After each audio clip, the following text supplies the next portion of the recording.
Jefferson Park, one of the CTA's busiest stations where customers can connect to Metro, Pace, and a number of CTA bus lines.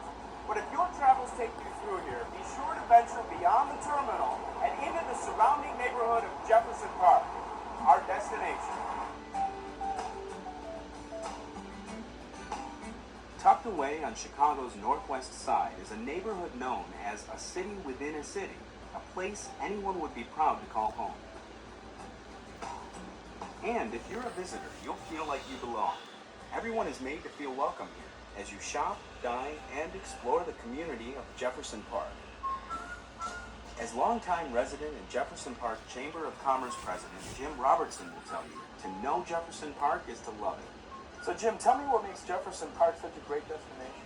The main thing is the people. We have a great group of people that live here, and we have some of the best examples of historic bungalows that Chicago offers. Those bungalows reflect only a part of this neighborhood's rich history, which began in the 1800s. Immigrants of Polish and German descent were among the early settlers here. By the 1950s, Jefferson Park's population soared as the Kennedy Expressway provided a direct link to downtown and the suburbs. And in the 1970s, it grew even more when the CTA constructed a major terminal here, the Jefferson Park Transit Center, a connecting point for the CTA, Metra, and Pace. Major hub in the whole city of Chicago is the Jefferson Park Transit Center. That location has trains and buses you can take anywhere in the city or in the suburbs. And right now it's going through a renovation.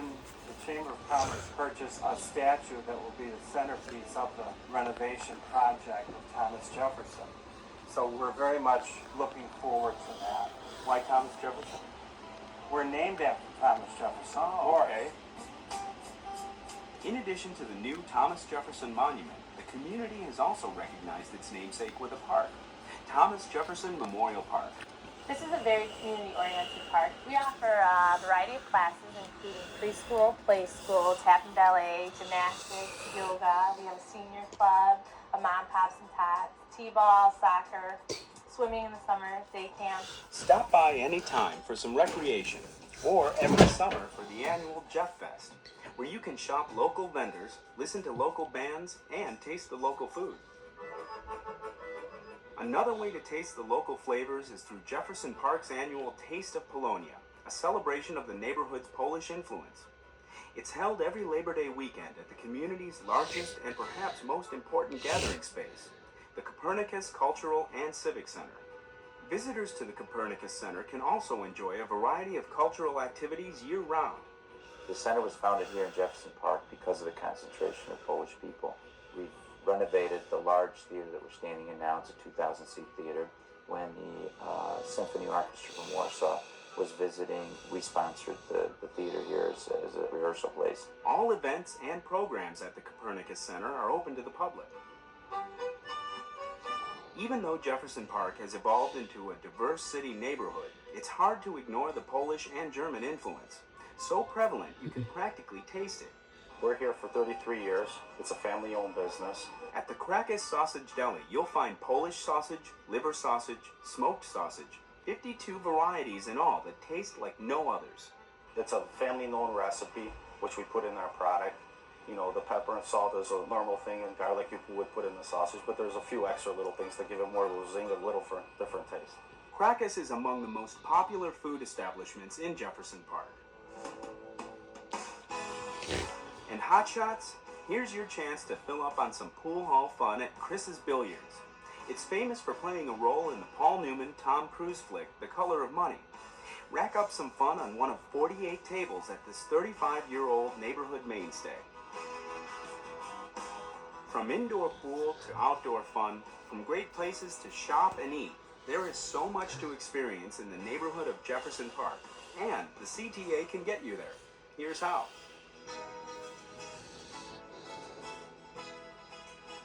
85 Central, 81 Lawrence, 81 W West Lawrence, 88 Higgins, 92 Faulkner, 88 North Milwaukee, 68 North West Island, 85 North Central, 7 Monroe, and Blue Line. So to sum it all up, would say come to Jefferson Park because Because it's a city within a city.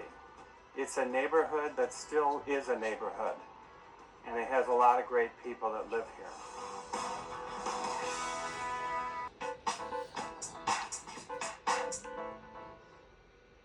as we head into the heart, or rather the heat of summer, it's good to know that the CTA can get you to the many beaches along the lakefront, where there's fun, sun, and sand.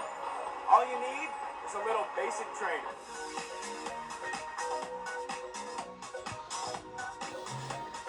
It's always the time of year Chicagoans eagerly anticipate. Summer in the city. Time to break out the beach gear and indulge in hot sand, cool waves, and lots of outdoor fun. My favorite thing to do down here is play volleyball. I play about 5 days a week with all of my friends, and we really enjoy it. We have wonderful beach houses. We've got great activities, the North Avenue Beach House, the outdoor gym.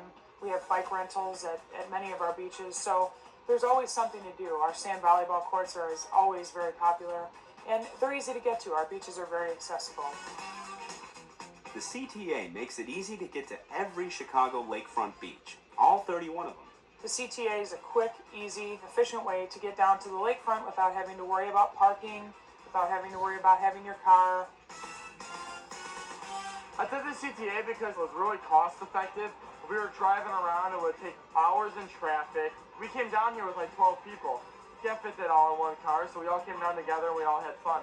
For added customer convenience, all of the CTA's rail lines and bus routes that lead customers to the lakefront are clearly listed in the Chicago Park District's new guide. It's essentially, an encyclopedia for the 26 miles of Chicago's lakefront. And this year it will be a 36-page full-color brochure that people can actually take with them, not only to use during the summer, but throughout the year. And there's something new to experience on Chicago's lakefront beginning this summer. Just a few steps south of the Adler Planetarium sits Northerly Island, a beautiful 91-acre respite of prairie grasses, beautiful pathways, and wildlife in a rather historic location. This has been here since the years of Daniel Burnham, who has actually been a large part of the way a lot of our parks on the lakefront have been designed. This used to be, as everybody knows, an airport, and I think it was the mayor's vision to turn this into a park that was free and open for everybody in the city of Chicago.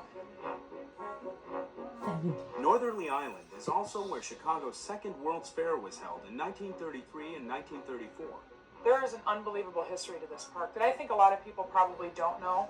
And so we invite people when they do come down to visit the island itself to definitely stop by the terminal building and take a look at the exhibit. The former MIGS terminal is now home to A Century of Progress, a photographic exhibition where history lovers can learn all about the famed fair.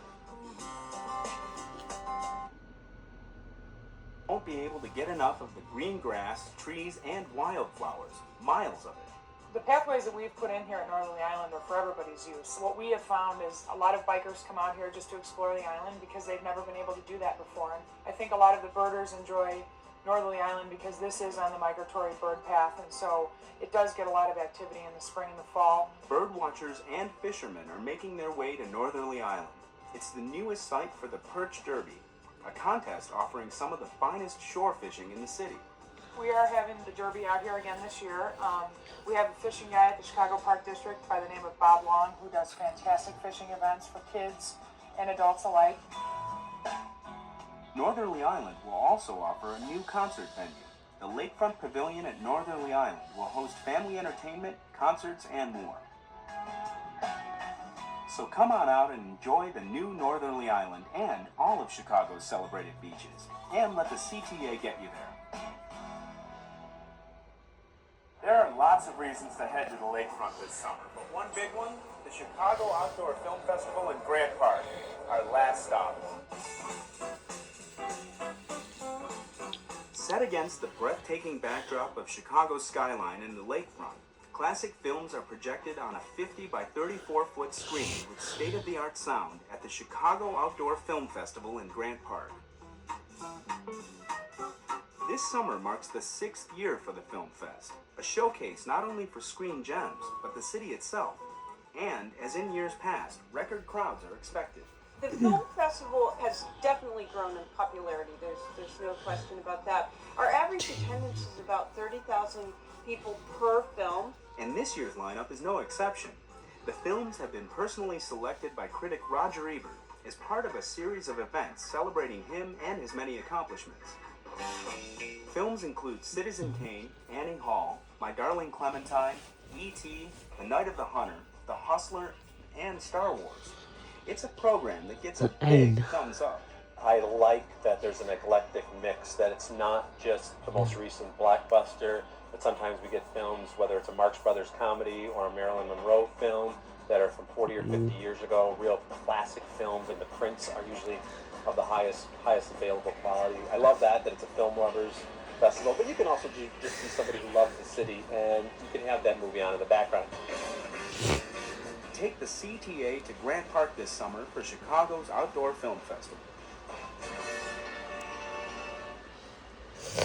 We'll tell you more about the Chicago Outdoor Film Festival next month as we begin another journey around Chicagoland on the CTA. I'm Dale Rivera. See you in August on Connections.